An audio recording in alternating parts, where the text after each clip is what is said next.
বৈশাখ মাসে একটু তুলসীতে জল দিলাম, ভগবান কি পাইয়ে গেলাম? তো সহজ না।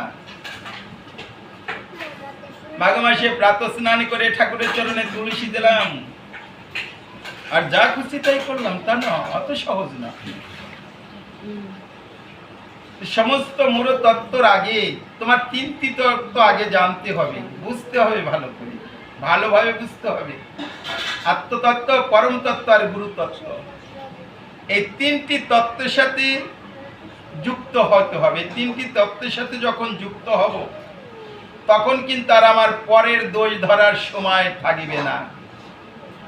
কিরা কি করলো এটা আমার দেখার সুযোগ আর আমার থাকবে না। আমি কি করলাম এটাই আমার ভাবতে ভাবতে দিন চলে যাবে, আমি পরের ভাবনা আর ভাবতে পারব না। তো সর্বসময় পরের ভাবনা ভাবতেছি, অমুক কি করলো, অমুক এটা করছে, ওর অন্যায়, ওর ভুল হয়েছে।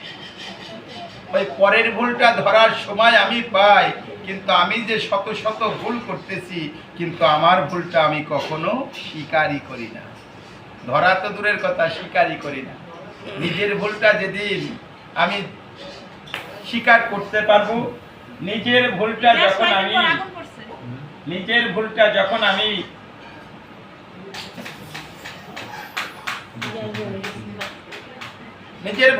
যখন আমি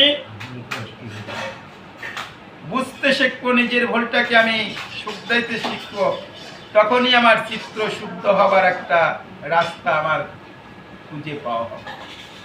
অপরের দোষ না ধরে নিজেকে শোধনের জন্য, এজন্য সাধুসঙ্গ করার অত্যন্ত প্রয়োজন। হরে কৃষ্ণ।